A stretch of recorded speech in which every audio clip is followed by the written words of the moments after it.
Une question vertigineuse ronge les méninges des savants. L'univers obéit-il à des règles, comme un immense jeu de société? Imaginez tout, de la poussière aux étoiles, suit des lois précises qu'on appelle les lois de la nature. Mais qui a écrit ces règles? Sont-elles apparues avec l'univers? Ou y a-t-il un grand législateur derrière tout ça? Cette question fascine scientifiques et philosophes depuis toujours.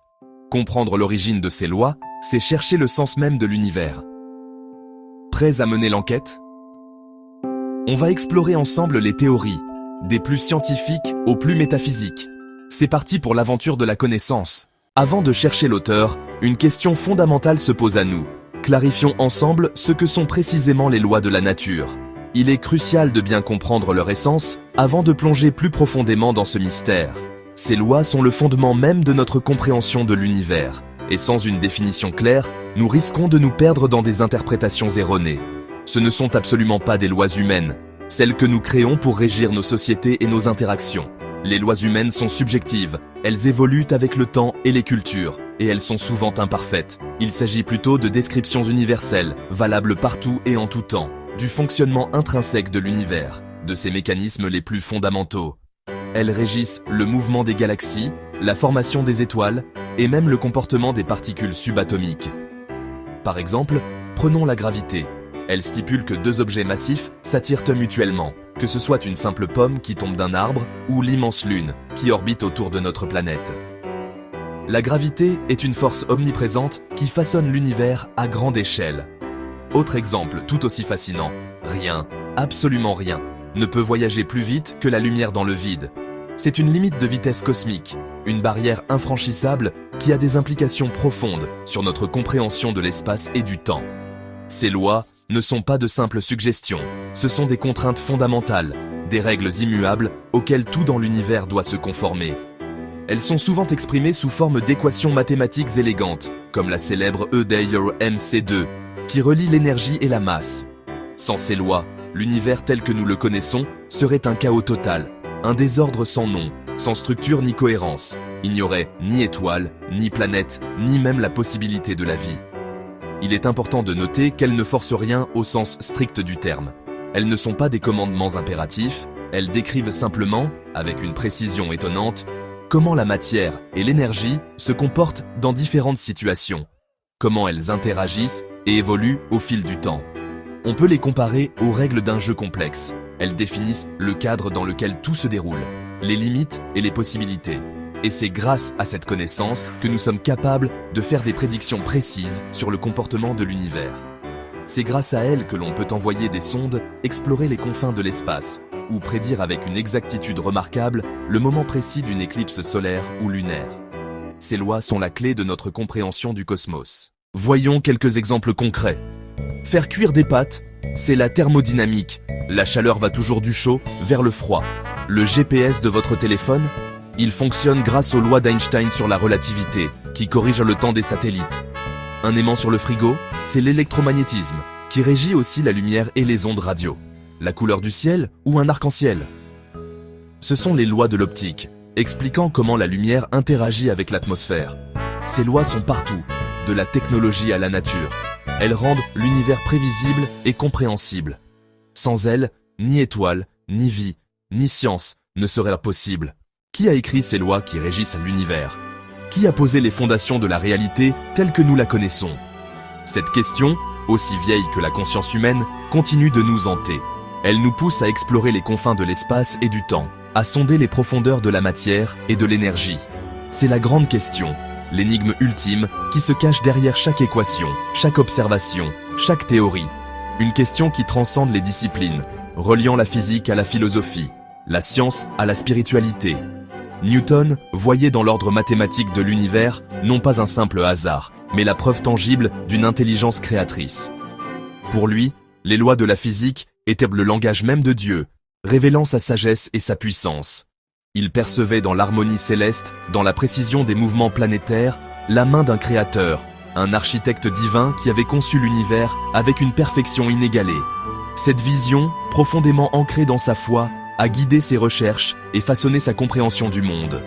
Einstein, fasciné par l'harmonie des lois, par l'élégance et la simplicité qui sous-tendent la complexité de l'univers, parlait d'une intelligence supérieure, une force cosmique qui orchestre l'ensemble de la création. Il était émerveillé par l'ordre intrinsèque de l'univers, par la façon dont tout semblait être interconnecté et régi par des principes immuables. Cependant, il insistait sur le fait de ne pas croire à un Dieu personnel, à une entité interventionniste qui se soucierait du destin individuel de chaque être humain. Son Dieu était celui de Spinoza, un Dieu qui se révèle dans l'ordre et l'harmonie de l'univers, et non dans des miracles ou des révélations. Mais les physiciens quantiques, en explorant les limites de la réalité, ont découvert des lois encore plus étranges, défiant notre intuition et remettant en question notre compréhension du monde. Des lois qui semblent violer les principes de causalité et de déterminisme, ouvrant la porte à des interprétations multiples et parfois paradoxales. Ils ont constaté que l'observation change la réalité, que l'acte même de mesurer une particule influence son comportement. Cette découverte a bouleversé notre conception de l'objectivité et a soulevé des questions fondamentales sur la nature de la conscience et son rôle dans l'univers. Aujourd'hui, on cherche une théorie du tout, une équation ultime capable d'expliquer toutes les forces et toutes les particules de l'univers. L'objectif est d'unifier la relativité générale d'Einstein, qui décrit la gravité et la structure à grande échelle de l'univers, et la physique quantique, qui régit le monde des particules subatomiques. Mais même cette théorie, si elle est un jour découverte, ne dirait pas pourquoi ces lois existent, pourquoi l'univers est régi par ces principes fondamentaux, et non par d'autres. Elle ne répondrait pas à la question de savoir pourquoi elles sont ce qu'elles sont, pourquoi les constantes fondamentales de la nature ont les valeurs que nous observons. La question de l'origine de l'univers, de sa création et de son évolution reste entière, un mystère insondable qui défie notre imagination. Elle nous fait glisser inévitablement de la science à la philosophie, nous confrontant aux limites de notre connaissance et à la nécessité de repenser nos certitudes. Pourquoi ces règles, ces lois, ces constantes, et pas d'autres? Pourquoi cet univers, et pas un autre parmi une infinité de possibilités? Même avec toutes nos découvertes, avec tous les progrès de la science, le mystère demeure, persistant et profond, nous rappelant l'immensité de notre ignorance. Et c'est précisément ce mystère, cette quête de sens et de compréhension, qui rend la quête passionnante, qui nous pousse à explorer toujours plus loin, à remettre en question nos idées reçues et à nous émerveiller devant la beauté et la complexité de l'univers. Et si les lois existaient avant l'univers? C'est l'idée du platonisme mathématique. Les lois seraient comme des vérités mathématiques, intemporelles, existant dans un royaume des idées. Le Big Bang aurait simplement matérialisé ces règles déjà là, comme une maison construite selon des plans préexistants. Cette vision explique l'universalité des lois, mais soulève d'autres questions. Pourquoi ces lois, et pas d'autres? Où se trouve ce royaume des lois? Comment l'univers choisit-il ces règles? Cette hypothèse séduit les mathématiciens, mais reste difficile à tester scientifiquement. Elle nous pousse à imaginer une réalité plus vaste que notre cosmos. Peut-être que notre univers n'est qu'une manifestation de vérité mathématique éternelle. Autre hypothèse. Un créateur, une intelligence supérieure, a conçu l'univers et ses lois. Comme un programmeur qui écrit le code d'un jeu vidéo, ce créateur aurait défini chaque règle. L'argument du réglage fin, les constantes de la physique, sont si précises que la vie est possible, ce qui semble indiquer une intention. Mais cette idée n'est pas testable scientifiquement et soulève la question qui a créé le créateur. Elle relève plus de la foi que de la science. Pourtant, elle fascine, car elle donne un sens et une intention à l'univers. Beaucoup y voient la signature d'un grand architecte, mais le mystère de l'origine ultime demeure. Troisième piste. Nous nous aventurons désormais dans un domaine de pensée qui remet en question les fondements mêmes de notre compréhension. Préparez-vous à remettre en question tout ce que vous pensiez savoir sur l'univers et notre place en son sein. Et si les lois n'existaient que dans notre esprit? Et si les lois apparemment immuables qui régissent le cosmos n'étaient pas des propriétés inhérentes à l'univers lui-même, mais plutôt d'élégantes constructions de notre esprit? Proposition radicale, en effet. Selon cette vision, l'univers est un flux d'événements. Un fleuve d'événements continus et en perpétuel changement. Une danse cosmique d'énergie et de matière. Il n'existe aucun scénario préétabli, aucun ensemble de règles fixes gravées dans la réalité. Et nous inventons des lois pour décrire les régularités que nous observons. En tant qu'observateurs conscients, nous imposons un ordre à ce chaos, en élaborant des lois et des théories pour expliquer les schémas que nous percevons. Nous ne découvrons pas des vérités préexistantes, mais créons des cadres pour donner un sens au monde qui nous entoure. Comme les constellations, qui n'existent que parce que nous relions les étoiles, regroupement arbitraire d'étoiles qui ne prennent forme que lorsque nous relions les points avec des lignes imaginaires, ces lois sont des constructions humaines. Les lois seraient des modèles créés par notre cerveau. Ce sont des modèles sophistiqués, des cartes complexes de la réalité forgées au sein des réseaux neuronaux de notre cerveau. Ce sont des outils de prédiction, des instruments de navigation dans le vaste océan de l'existence. La science ne découvrirait pas des vérités ultimes. La science, dans cette optique, n'est pas une quête de vérité absolue, ni une simple épluchage de couches pour révéler les secrets ultimes de l'univers, mais construirait des descriptions de plus en plus efficaces. Il s'agit plutôt d'un processus continu d'affinement, d'une construction continue de description du monde toujours plus précise et efficace. Chaque nouvelle théorie ne constitue pas un pas de plus vers la vérité finale, mais un outil plus utile de compréhension et de prédiction. Mais pourquoi ces modèles mathématiques fonctionnent-ils si bien pour prédire la réalité? Si ces lois ne sont que des inventions humaines, pourquoi ces modèles mathématiques prédisent-ils si bien le comportement de l'univers?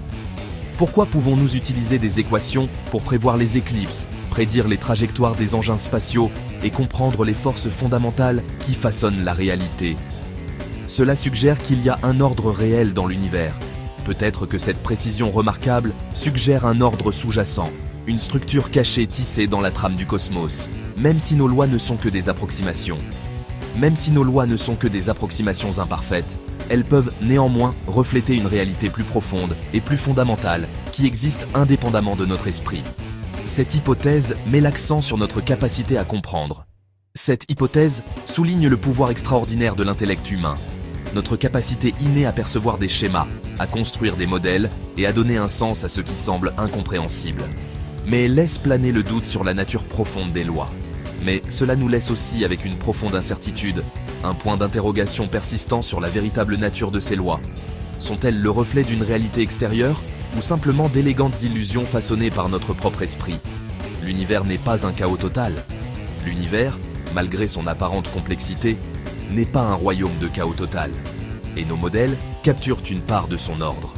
Et nos modèles, aussi imparfaits soient-ils, laissent entrevoir un aperçu de son ordre sous-jacent, un soupçon de l'harmonie cachée qui résonne dans tout le cosmos. La quête pour comprendre l'univers, semble-t-il, est autant un voyage dans les profondeurs de notre esprit qu'un voyage aux confins de l'espace. Résumons. 3 grandes hypothèses pour l'origine des lois. Le platonisme, des lois éternelles, indépendantes de l'univers. Le créateur, une intelligence qui a tout conçu. L'invention humaine, des modèles créés par notre esprit. Chacune a ses forces et ses limites, et aucune ne s'impose définitivement. Le choix dépend de notre sensibilité, de notre rapport à la science et à la foi. Peut-être que la vérité mélange ces visions, un créateur utilisant des lois mathématiques, que nous tentons de redécouvrir. Le mystère reste entier, mais c'est ce qui nourrit la recherche. L'essentiel, c'est de continuer à questionner et à explorer. Nous arrivons au terme de notre enquête cosmique. Qui a écrit les lois de l'univers? Le mystère reste entier, et c'est une bonne chose. La science éclaire le « comment », mais le « pourquoi » nous échappe encore. Cette quête nourrit notre curiosité et fait avancer la connaissance. Chaque découverte nous rapproche du grand mécanisme, même si l'auteur nous échappe. Le voyage est souvent plus enrichissant que la destination. Alors, la prochaine fois que vous regarderez le ciel, pensez à ces lois invisibles qui tissent la réalité. Chercher à comprendre, c'est déjà participer à la grande aventure de l'univers.